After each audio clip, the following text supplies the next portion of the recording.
It's happening. Yeah. Do all these knives make my ass look fat? Yeah. All the weight goes to your thighs. Jesus. Hey, you know what they say about the camera, you know? That's right. It adds. I'm in trouble then. Well, man, thank you for having us, Lee. I know actually it didn't take that long to put this together. We're really pleased, man, that you that you trusted myself and my partner Zach to kind of give us this platform. And today, guys, we actually have a great episode. We're joined here with Lee Tigner, who's our guest, our expert guest, first expert guest. Thus far, it's just been me and Zach just running our, flapping our gums. This was a show about BS. Yeah, well, we like to have fun, and we want we want people to feel like they're connecting with regular people, right? We always tell folks we're not these career outdoorsmen. We're not out there promoting this or that. We want to empower our audience with practical knowledge from the world of the outdoors, hunting, fishing, bushcraft, and connect them to real experts that have the knowledge to connect the dots, right? For those of us who are just starting late in life and getting into these outdoor pursuits. But we've known about Olde Towne Cutlery, this wonderful shop. I call it a knife shop. Yep. It probably deserves, it's a cutlery shop because you do have all kinds. You guys carry everything. I mean, when I say everything, it's kitchen, outdoors. Heck, you guys even have razor shaving kits, all that kind of stuff. It's really an end-to-end cutlery shop, and quite honestly, it's a one-of-a-kind here in North Georgia. I don't know of any other place like this. So thank you for having us in your second home. I think what we're going to do is we're going to just kind of get to know a little bit about you and Melissa. Give us a little bit of background about yourself and how did you guys? How'd we end up here? I mean, this is great Well, shop. I had spent 20 years in the building products industry as an over-the-road sales rep, and I was really burnt out, and I didn't even know how burnt out I was. But I was mighty burnt out. And Melissa had been working for the school system, and the polish had worn off of that a long time ago. We just had one of those conversations at the dinner table, where you solve all your family problems. We just said, there's got to be something else. We have to do something different. And so we set out to do that. That was early 2017. And we had a little small amount of seed money, and we decided that we would start a knife company. Okay. I've always been a knife collector. A funny story, my wife, Melissa, we knew that we were perfect for each other when she had been over at my house one weekend and had done some laundry and went to put my clothes away and noticed I had about 400 knives in my dresser. And she didn't find that was weird. And she just thought that was normal. So she had come from a family that had collected knives. And so I knew she was the one at that moment. She understood my sickness. Yeah. So anyway, we had done fun things, going shopping for certain types of knives and on the hunt for vintage pocket knives is what I collect. And that was just a fun thing that we did. So it was a natural choice to pick something that we thought was fun and was interesting. And we knew there was this big, huge industry out there that we wanted to get some exposure to. So that's cool, man. That you guys were able to find this. It's let's call it a personal passion. Yes. But it ultimately became this obviously viable business, right? 100%. We took very much a best practices approach whereby we looked at what various different companies did and what did they do well and what did they not do well. Right. And we tried to gain an understanding of, because it is a unique business. There are other knife shops, plenty of them, but there's not one on every street corner like a Starbucks. Right. So the ones that existed, as I said, I had been a knife collector, so they were my vendors, and I was I was their customer already. You were already so I already knew a lot of these people by name. And the companies out there are fantastic companies, and they're not really competitors. We're all in a big community. The knife community is a very friendly place. That's one thing, man. That I when we were kind of doing a little bit of homework on your background, it's like I really connected with how you described. You're not out here to take anybody's bread, right? It's a big enough industry, and the partnerships to be able to support, right, each other and kind of and build that cohesion. Absolutely, and it's in our mission statement. What our objective is to grow the market, right, to create more knife enthusiasts, to educate those who want to be educated on what makes a quality knife and a quality brand, and the steels and the edge geometry and all the things that go along with trying to find the right knife for the right application. That's what we get to do here. Yeah, and you guys do it well. We discovered your shop by happenstance. We came and smoked some cigars. Megan's the one that kind of was like, wait, is that a knife shop? And she's a little bit of a closet knife nut, but yes, we came in, man, and we're like, what the heck is this, right? Yeah, great. But we love that reaction. We love the reaction that people have seen something far better than what they expected. Right. Absolutely. Yeah. But beyond that, Lee, I'll tell you this because I've visited your shop many times. And what the common theme over and over is the level of customer service. So yes, this shop aesthetically is outstanding, but once you start talking about here's what I have, here's my problem, or here's what I need done, your guys, even before we met, you guys operated in the same way, right? Well, and that was an objective that we set out for in the very beginning. First off, Melissa and I did not want a guy store. We did not want a place that's just for dudes. That's, absolutely. I mean, I know shops that are, dusty and dark, and we knew that we wanted a welcoming environment where anybody that was, could be a little old grandmother buying a knife for her Cub Scout grandson. We want everybody to feel comfortable in the store. And so we focus very hard on training our employees to make sure that they're able to deliver that. And to your point, consultative selling is absolutely paramount. And what I mean by that is we want to be the equivalent of finding the right prescription for you, right? And we want to make sure that we are advising somebody on the best thing to do based on the circumstances that they have. And you can't do that with only marginal or non-existent product knowledge. Agreed. So we spend a lot of time on that, and when that's recognized, it means a lot because we do try hard. No, and it's important, right? Because ultimately it's a feedback loop. And I remember one of the first time actually, for me, one of the services you offer is the knife sharpening, right? That was kind of my entry to this place. I have about 8 different knives that, every year after deer season, it's like I got to bring them and get them. And I remember the first time I brought them into you guys, I got them back same day, by the way, which, that was just, I don't know if that was just kind of a part of it but I got them same day. That was one of the things that I liked.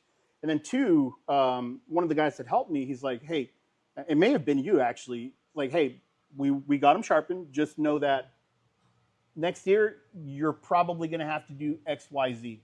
So that consultative piece of it okay, right? You're not just trying to sell me something right now. You're educating me on that current state of the blade and what I might have to consider next year. Right. So that to me is the value that kind of carries forward, right? So cool, man. I look at something like this. For me, I always think, oh, naturally, this guy's a hunter. This guy's this or that, and that's probably not a good way, but I see also, some wood carving. We've been in retail, man. My wife and I worked retail for 10 years. So we know that sometimes life outside of retail can be limiting. Yes, well stated. What else do you guys get into, man? I know that, this could be a world in its own, but. Sure. Well, it is a great question. Obviously, Olde Towne Cutlery is our passion. Right. So this is what we pour our energies into. Certainly, when you own your own business, and it's a business that's not pumping septic tanks. No offense to anybody that owns a septic tank pumping business, but this is fun. And so it is something that doesn't really feel like work. So let me preface the statement by saying that helps. I certainly grew up in the outdoors. My father loved to hunt and fish, and we spent a great deal of time on the Wando River in just north of Charleston, South Carolina. On the Edisto River. Carolina boy. Yep, Carolina boy. South Carolina is home. And, I've spent a lot of time in the salt marsh and the pluff mud and all of that. And it was a great experience growing up, being exposed to the outdoors like that. Yeah. I'm certainly thankful to my father for giving me that experience, hunting and fishing. A lot of bird hunting, Nice. dove hunting, duck hunting. Okay. A lot of that, and so constant exposure to knives all the time. Always around. And not just hunting and fishing knives, but we camped, so much of the time when we went hunting. So I had camp knives on me, and large camp knives and machetes and all that. And, I knocked a tooth out. Thankfully, it was a baby tooth still, but it was a tooth nonetheless, chunking a machete when I was a kid. Oh, wow. So, it started early. It started early. And then as I got a little older and went to college, did a lot of camping with my fraternity brothers and friends in college. And I continued that. And of course, I'm almost 50 years old, so sleeping on the ground is a little bit more difficult. Dude, I feel you on that. But we do go to Georgia Bushcraft twice a year, which is a great event. And so we still do a lot of camping. I also live just north of the Dawson Forest, Amicalola, and Wildcat Mountain tracks. Awesome. We hunt out there, so we're familiar with that area. Excellent. So I'm just north of Big Canoe, and the wildlife is literally in the front yard. So, great playground, man, for outdoors, enthusiasts. My front porch is my tree stand. That's awesome, man. And so that's kind of cool. That is very cool. I have to shut my dog up. Yeah. But that's what we like to do. So really the outdoor world. Yeah, is we've got a little John boat, and we love taking that out on the water and doing some bass and brim fishing and things like that. Very cool. Very cool. Very aligned to low key compared to what I once was. Kind of like the country song. But nowadays we also love to cook, and I've always enjoyed cooking, but really never have been into it as intensely as I am now. Okay. And so learning how to cook and learning how to use the right knives for the right application has been a huge learning curve. So we've been immersed in the kitchen knife business kind of while that learning curve has personally been happening. Yeah, I mean, I know you guys have an amazing collection too of just kitchen cutlery. If you think about it, I mean, for most of us, we own 3 or 4 good pocket knives, a couple of fixed blades, this and that, but then open our drawer in the kitchen and we've got an $8 piece of crap. Blunt as hell. Yeah, that's it. You can literally do this. It cuts a tomato like popping a zit. Yeah, it just exactly. So that's my sister. Yeah, we go over there because again, I'm that bad. Yeah, I love to cook, so we have that in common. And oh man, I'm gotta have to the good point where knives. I'm like, let me just bring my own stuff. Gotta have good knives to cook. That's right. For sure. So I think you made a statement just a little while ago, and now I kind of feel a little, I kind of wanted to do a little bit of a what is the expert carrying, right? Sure. Pocket dump, but man, now I kind of feel ashamed because that's okay. Listen, we do have a saying here, and that is the best knife is the one you enjoy using. Right. And that's a really important statement, because if a knife is not one that you feel comfortable wielding, then it's not the right knife. Yeah. It is categorically not the right knife.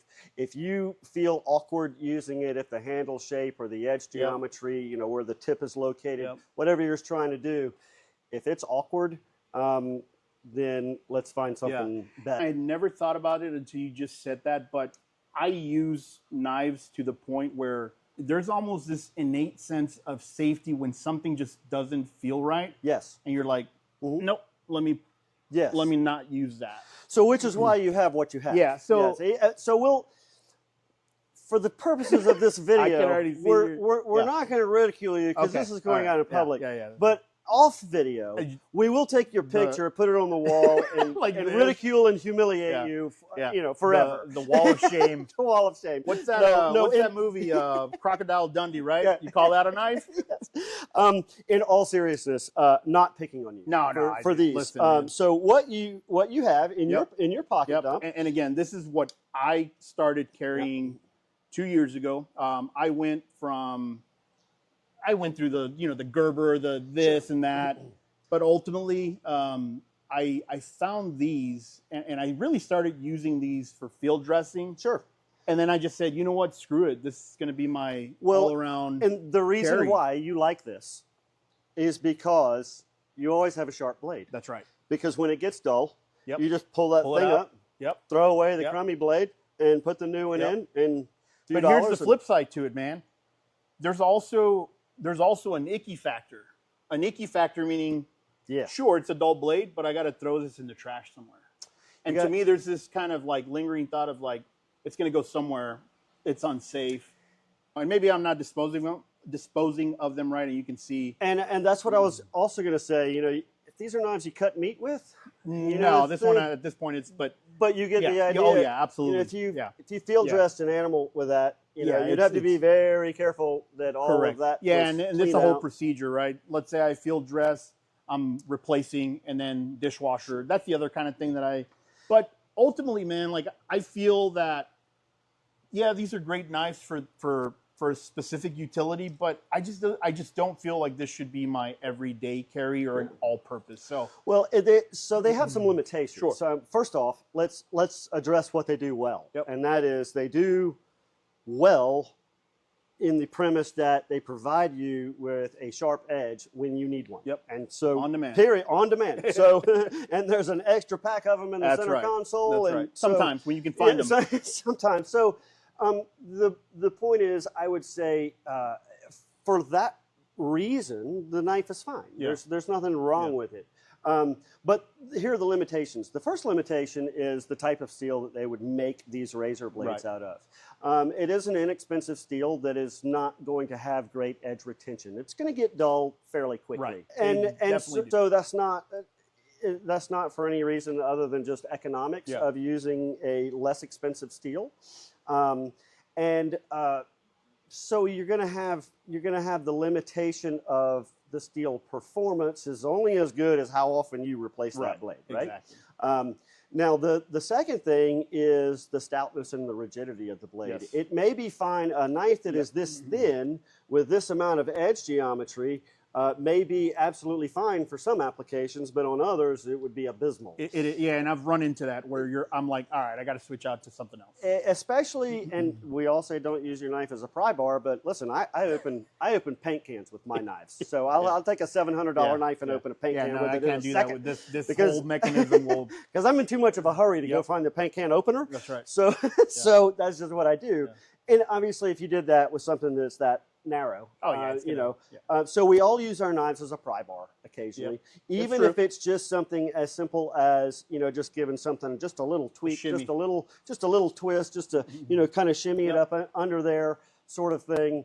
And then when you step up to the needs that you would have, say, around a campsite, making some firewood out of a tree limb, right? Making feather sticks and riving pieces. You're really going to need something with much better edge geometry than that. And so the limitations are simply that it needs to be the right application for that knife. And you found that application. Oh, yeah, you definitely do. And absolutely. And the other component is you don't have to know how to sharpen to upkeep and maintain this. And knife. that's honestly the reason, because I really got tired, man, of and my wife can attest to this. I bought stones, I bought this, I bought that, but it always felt like my knives ended up duller than when they first started. So I was like, you know what, I'm done. The sharpening program is a program in and of itself. Yep. We teach that, though, here at Olde Towne Cutlery. We teach sharpening and how to do it by hand, old school, like Grandpa used to do. Just know this. That a lot of times the mistake that people are making is they are trying to learn how to sharpen on one of these ultra premium steels like you would find in a Spyderco or a Benchmade or one of these modern knives that uses S35VN or M390. Any one of these ultra premium steels are going to be very abrasion resistant. Interesting. Designed to be abrasion resistant and to fight you when you try to sharpen it. Okay. So I did not know that. I give the example of if you were trying to learn how to play baseball and you put a professional pitcher on the mound and he was smoking it by you. You don't have any prayer of ever learning how to hit the ball. What you need is somebody to stand 15 feet in front of the mound and toss it to you underhanded. And then when you can hit that regularly, then you know, then let's go ahead and then tell them to throw it overhand, and then tell them to back up. You know, so what you really need is to learn how to sharpen on the right type of steel. So that's and that's good. And we'll touch on this because you're an end-to-end, but really what it means as an end-to-end shop, you also offer these other complementary services, right? Of not just sharpening stuff for you, but also learning classes, etc. So we'll dive into that in a little bit. Yes, but you want to know. You want to know what I have? Yeah, I'm in my curious. pocket. I'm curious because we've seen your pocket. Yes, Tom. And now I want to kind of get the expert. What does he carry? You know, if he had, you know, to show and kind of demonstrate all the things he has in his pocket, or maybe one or two. First things first. When we design knives here, that is not a short process. That is a very lengthy process. Okay. We will design a product. We will make prototypes of that product. We will carry that prototype. We will put that prototype through its paces. Yep. And that might take months and months. And we'll make modifications based on that. Right. A number of people will usually do it. So I have a knife on me that has just finished and completed that prototype phase. Look at that. So this is our kilo pattern. It's called a kilo. Because it weighs a kilo? Not because it weighs a kilo, and not because it's inspired by any Sinaloa cartel or anything like that. It is a half bolo, half Kephart. Okay, explain that to me, please. So a Kephart is a classic camp knife. A bolo is a forward heavy machete that has a large bulge in the front. So it's a little short bolo or a big Kephart. It's a hybrid knife. In this particular case, we have a Scandi grind on it. I do have a top swedge on it. This is a bushcrafting style knife. Okay. It's made out of 8670 and it has a... May I? Yes, absolutely. And it has an acid etched finish that is curly koa as the handle material. And it has a gorgeous knife. This is a prototype at the moment, or is this that was production knife? That was the third prototype of that pattern. Yes, right. Yes. What from an iteration perspective, is it grip? Is it weight? What kind of all of the above? Okay, yes. Just hey, we're using it. We're putting it through its paces. This is what we need to tweak. It doesn't feel right here, or it's not performing. Exactly. Okay. Exactly. And today, this is one of the ones you carry, obviously, as a... This is a completed prototype. That's beautiful, man. So I do carry that. Okay. All right, so the next thing I carry is, you had asked, I had offered you something out of the refrigerator earlier, and I said, would you like a purple drink? This is the purple drink. Okay. So the purple drink is cool because we're going to put it in a little back pocket sheath like this. Oh, that's rad, which is kind of neat. Like your wallet. Yeah. So you can carry it like your wallet, which is kind of cool. And it is just a little small kind of utility to bushcrafting style knife. It's got a little top swedge on it. A top swedge can help you do a couple of things in that. With that geometry, it helps you cut open boxes and make turns in boxes. Oh yeah, man, that's pretty neat. So if you're turning in a cut, a top swedge makes it perform. Feels a lot really better. Nice on the hand. It's very cool. Very compact. Yeah. See, I come in here and I look at this. I'm like, when would I ever need this? Right? I mean, as a regular consumer, carry it every day. Yep. You'll use it all the time. Oh, wrong. Then let's see. This is a custom, another piece of curly koa, and what's neat about this is I made the handle, and a shop in Finland made the blade. So we buy this blade, and so this is really to us what we would call a mid-tech knife, meaning we are buying the blade and putting our own handle on it, but it is a hand-forged blade, so it's a handmade knife. So to me, right, a regular consumer, this looks like a really sharp butter knife. It is a Scandinavian skinning knife. Interesting. Scandinavian skinning knife. Yes, and it is wicked sharp. Look at that, man. That's crazy how you've got this very, what would you say, rounded or beveled? Softened spine, yep. Beautiful knife. And then, of course, I'm a traditional pocket knife guy, so I've got in my pocket a Great Eastern Cutlery, traditional pocket knife. So not a case.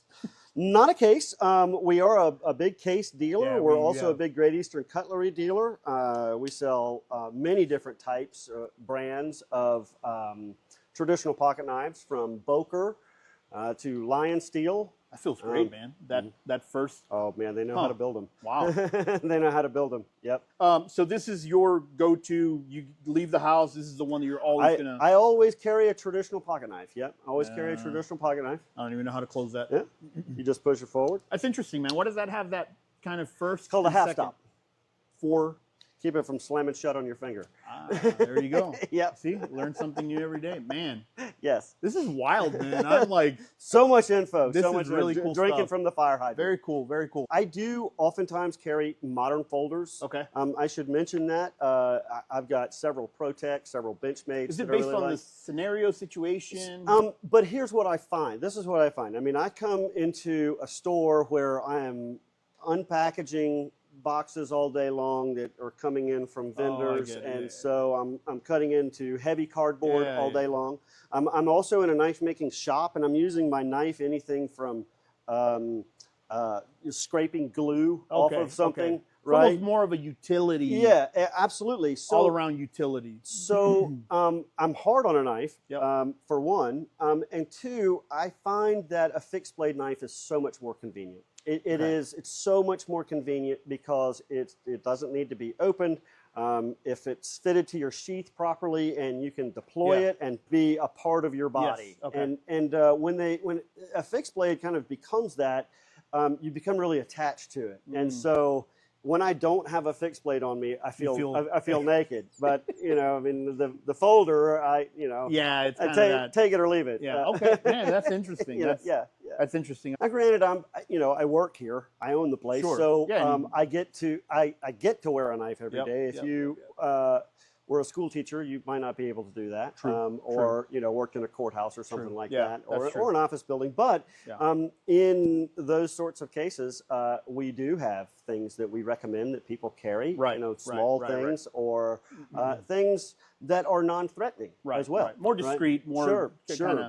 Absolutely. I mean, obviously, if you're in an office setting and you pull this out, people are going to think that you're a serial killer. Man? You're cutting your apple in the office.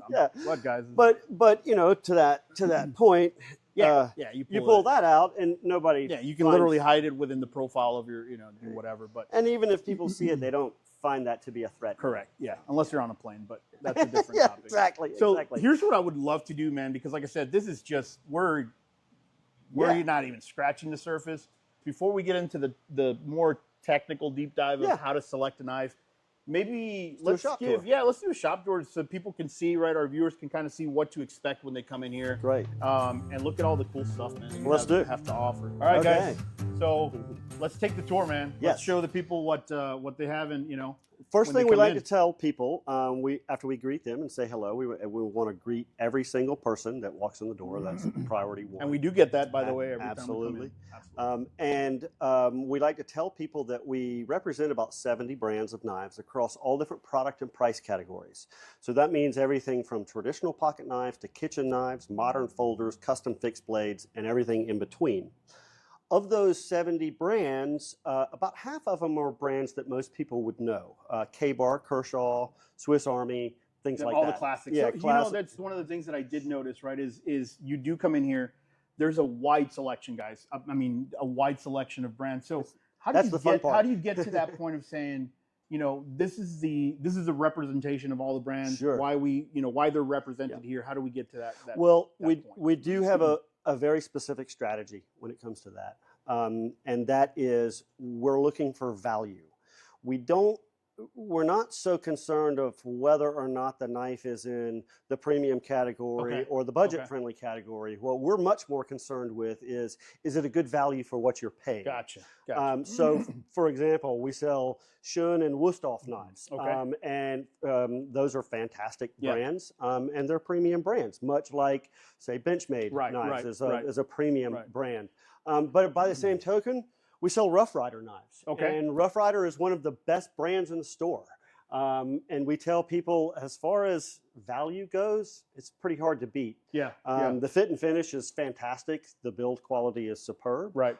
Quality control is excellent. Materials are good. So you guys really are doing almost like a quality check of the product in terms of, this is, like you said, value, right? But here's why. Yes. And you guys can actually articulate that to the customer. And we want to represent things in at least 3 price categories. Okay. So when we look at the market, for example, we say, okay, we want to sell traditional pocket knives, for example. We want a brand that is a great value, at least one brand that's a great value in the budget-friendly area. Okay. Right? And then we want another brand that's a good value in that kind of medium priced here, made in America sort of thing. Case fits that bill very well. So out of those 70 brands, about half of those are handmade knives and semi-custom knives. And you'll find most of that kind of in this general front part of the store. So we'll kind of start our tour right here in this case. These are Winkler knives. Daniel Winkler is a very well-known knife maker out of Boone, North Carolina. Okay. Oh, Boone. Nice. Winkler knives are really considered some of the finest semi-custom knives on the market. In his category, he's really on top of his field. I would say that Daniel Winkler is one of the few knife makers that has been able to maintain that incredible demand since the 90s. He was the one who did a lot of the pieces for the movie Last of the Mohicans. Oh, wow. And he was a younger man when he did that back in the early 90s. And that kind of propelled him into superstardom. So in this case, we have some of our own Due South knives on the top. That's our brand. Your home brand. Yeah. We make those right here. Very cool. In this case here, we have LT Wright. LT Wright is a fantastic brand for us. We do a whole lot with LT Wright, and I'm kind of light on inventory at the moment. I got some coming. Really and then we start to move a little bit more into some of the production stuff as we get back, and then there's more customs back there. We're also a K-Bar dealer. K-Bar is a fantastic classic product that everybody knows, but we sell their whole line. They have a lot of other fixed blades and other products that we sell. Condor is a product that is made in El Salvador. It's very popular in the bushcraft community because it is budget friendly and a great value. Kind of going back to that principle we said, where do you get a lot for your money? We are a platinum Benchmade dealer, so we've got a wide array of all of their products, from the black series, kind of the more tactical stuff. We get the gold class products. It's a fun product line because they're always coming out with new stuff. Something new, super cool. So new stuff comes in. We're like, oh, I want one of those and one of those. First selection. Yeah. We sell a lot of other brands. So Kershaw is a huge product line for us. They have the sister brand is ZT. Okay. So Kershaw and ZT are actually owned by the same company. Gotcha. It's actually the same company that owns Shun kitchen knives as well. Okay. I see a few that my wife would like. So these are classics. The Leek and the Scallion. Those knives have been made for 25 years, but then they're always coming out with new patterns as well. What else you got here? Lion steel is made in Italy, and the Italians can make one heck of a knife. If you like Italian sports cars, Italian shotguns, Benelli shotguns, if you like that, then you'll like Lion steel. The machining is absolutely superb. The fit and finish is immaculate. They're using ultra premium materials. Not only does Lion steel make all kinds of modern folders, fixed blades, they also make traditional knives as well. So what you'll see is some very traditional patterns like the Barlow shown there. Very nice, simple jackknives. Really nice. But what they do so well is they use these ultra premium materials, such as M390 as the blade steel. Feels like I'm looking at like a Beretta or something like that. Precisely. You know what I mean? Like that's it, precisely the look and feel that they're going for. So that's a great line. While I'm standing right here at this case, a couple of other traditional pocket knife brands. We sell a lot of German stuff. Boker is a very popular brand. And that's noted by that tree. And then up here are some knives from England. That's Joseph Rogers and George Wostenholm branded knives. Very interesting. Those are still made in Sheffield, England. That's a British version of case pocket knives. You've got that very rounded kind of circular handle. Yeah, many classic patterns. There's other traditional pocket knives in this case as well. We sell Queen, more premium Rough Riders. We also sell painted pony knives, which are on the very top here. And those are really neat. They are case knives that have been bedazzled. Bedazzled, yes, exactly. That's the perfect word. Man, I didn't know what other word. Yes, that was probably, that's sorry. There's a shop in North Georgia. I lose man points for that one.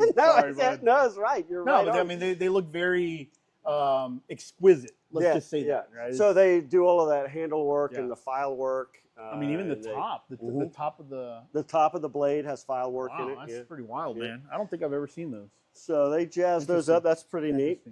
In this case here, this is Roland Cutlery on the very top, and Tim Roland is one of our employees. He's our resident artist. Oh, wow. So Tim makes many of the due south knives that you see in here, but he also has his own brand, Roland Cutlery. His specialty is Japanese kitchen knives, but he also makes outdoor knives and bushcraft knives. So we even have one of his patterns over there that we're going to look at here. That's pretty neat, man. I gotta give you props on that. The fact that you've got one of your own guys that actually he's an expert. Yes. And you're able to showcase his work and put that out there as well. That's pretty rad. So right now we employ one full-time knife maker. In the future, when we and we'll talk more about this, but as we expand our operation, I plan to have 3 full-time knife makers on staff. Cool. This is Damon Lusky with Alpha Knife. Damon is a local knife maker out of Dahlonega, Georgia. He is also a martial arts expert. He is a teacher for Gracie Barra Brazilian Jiu-Jitsu. Okay, and he has his own studio up in Dahlonega, and that's his place. And he's the real deal dude. And he's a professional knife maker. This is what he does full time. This is wild, man. I'm looking at the finish on this, and these are gorgeous, guys. Fantastic work. And again, I hate to sound like a broken record, but I love supporting local, man. I mean, so this brand, we're talking literally 20 minutes down the road. 20 minutes up the road. This right here, the guy works on site. And those knives he made in his shop, which is 4 miles from here. And this is our Due South brand. Due South is our in-store brand. We do everything from truly handmade knives, where they're made literally one at a time, where we're tracing a pattern out, we're grinding the whole thing out of a bar of steel, and we're doing our own heat treat. We do that. We also make mid-tech knives, and mid-tech knives, it's a terminology popularized by Ken Onion, and it simply means that part of the process is automated. Yep. So there are companies out there that make knives that are unhafted or not assembled. It's just a blade.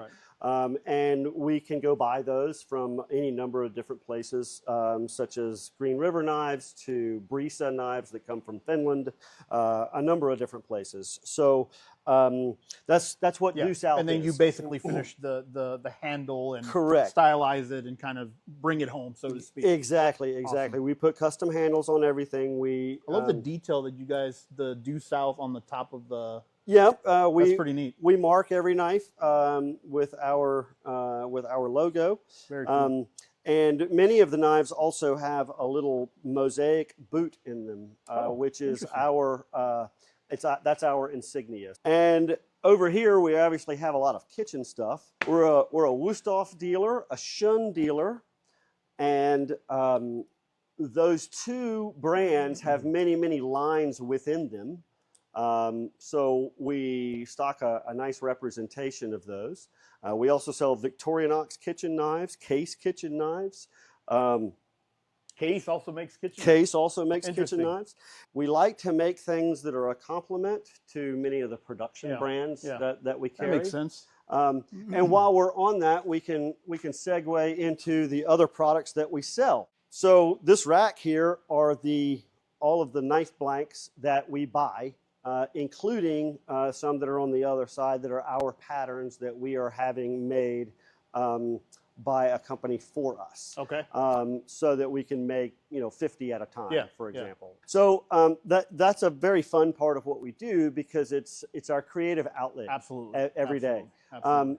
To complement the blades is this huge selection of handle materials. So while we're standing right here, there's all different colors of pins for the rods and tubes, and we have anything from your traditional brass pins to phenolic pins. This is all of your liner and pinstripe material here.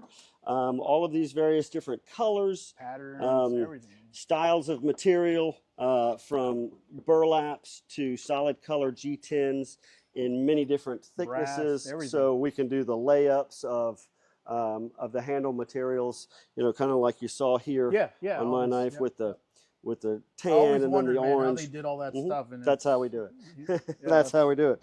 And then here's the handle material. And this is a massive amount of handle material from around the world. I have a woodworking shop as well. So all of this is processed by us in our woodworking shop out of larger material. Every scale is book matched. So every single one is going to give you a perfectly symmetrical, look at that. Perfectly symmetrical knife. Yep. So this has to also take a lot of work, Lee. It does. Yeah, we usually have one woodworking day a week. And so me and at least one, sometimes two employees will actually work at the woodworking shop all day long, turning out huge amounts. This is something I did not know, and now I have even deeper appreciation. In addition to this, we have all of the other things that you would need to build knives. Right. We have anything from such as ferric chloride, that's how you acid etch things, Starbond CA glues, to products like this, G-Flex. These are the epoxies that we use to bond things. We are also an Odie's oil dealer. This is a really neat product that we picked up about a year and a half ago, and it is the best looking finish that you can put on anything. Any cutting board, anything. Cutting board, it's food safe. You put it on your dining room table, it makes a knife handle look absolutely For a minute beautiful. there, I thought it was moonshine, man. I thought you guys were churning out your own brand of moonshine. Yes. And then on the other side of this are leather sheaths. So we have a wide assortment of all different types of leather sheaths. We have a couple of custom leather makers that can do this for us as well. But we pretty much have any standard size sheath. People come in all the time, they need a K-bar sheath, for example, and we have that. That's very good to know. Absolutely. I mean, again, when we say this is more than just a knife, it's end to end. Well, that leads me to what's in the background here. So this is one of my favorite parts of the shop. What you're looking at here in the background is the shop, and this space was never actually intended to be a classroom or anything like that. We finished this space out because we thought we would do a little bit of sharpening and a little bit of restoration work, and that has absolutely exploded for us. Interesting. This is now the segment of the business that we really want to pour our energies and efforts into. The retail is great, the website's great, but the shop is really a major driver for us. And sharpening and restoration work is that. I mean, we're doing sharpening for Scythe County schools, for restaurants and butcher shops. I mean, people bring us tubs and tubs of knives. And so that business is one that we really want to continue to pursue. There's a need in the county. That's very important that we service that, whether it's police to the National Guard has a posting here, and those guys have been deployed recently twice. And I can see that being. So we want to get all of that equipment in top condition before it goes somewhere, before that fireman steps out on the job. Absolutely. And so that's that's important business for us. So what we currently have right this minute, we are currently operating with 2 grinders. And both of these are professional quality grinders. It's on a vacuum system. And we're producing a fairly significant amount of product. That's our own stuff, our Due South Knives brand. We're doing maybe as many as 24 knives in a week that are our own brand, and probably twice that many restoration pieces. Okay. So, maybe 48 restoration pieces or so. When you say restoration, meaning somebody brings the broken knife or yes. a keepsake that just needs to kind of be brought back up to, okay. Exactly. So here's a couple of restoration projects right now, for example. So these are... I see these are some old Western knives that are just, they've been sitting up. They're kind of tarnished. They're dull. There's a little bit of cracking in some of the handle material. We'll fix this all up. We'll repair those, polish them, sharpen them, get all that back to life. That's good to know, man. That's good to know. So that's a major aspect of what we do. Nice. There's some finished product that's coming out now. Some steak knives and another brand that we're actually working on. So you're getting a first look at something kind of neat that we're doing. And again, all this stuff is stuff that people will have access to in your shop or online. However, yep, absolutely, awesome. All of that. See, guys, I mean, this is Santa's workshop. You're seeing it. Santa's workshop. Everything these guys have to be able to produce this fantastic.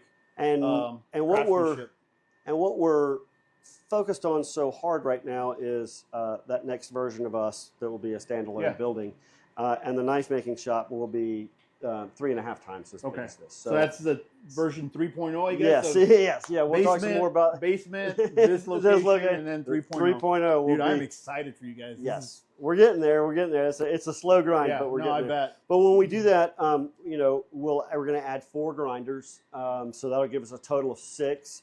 There'll be some additional equipment that we'll also do here. We have a heat treat oven that's off-site.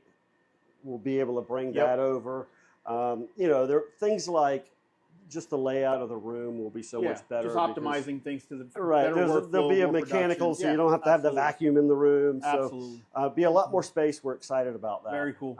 And so we're getting there. That's good, man. I mean, kudos to you guys. Like I said, you guys are doing wonderful things here, and you're seeing it, right? With the growth, with the clientele. Well, we really have the community to thank. We have been very well received, and all the way through COVID, everything. I bet. No worries. We've been cruising right along. People picking up new hobbies and learning how to cook and all kinds of cool stuff. So I definitely want to get to the next piece of it, which is really how do I find that right blade for the right application? Sure. And I know Zach is chomping at the bit. That's let's where dive he kind into of geeks out. So let's go ahead and take a walk. We'll dive in.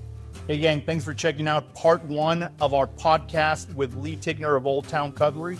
If you enjoyed the content, go ahead and share it, subscribe, and smash that like button to stay updated on part 2 coming up next, where Zach will sit with Lee and talk shop. In the meantime, go check out Lee and his crew at Olde Towne Cutlery. We'll go ahead and provide the details for you in this video and on the podcast notes. Thanks a lot, guys, and watch out for part 2.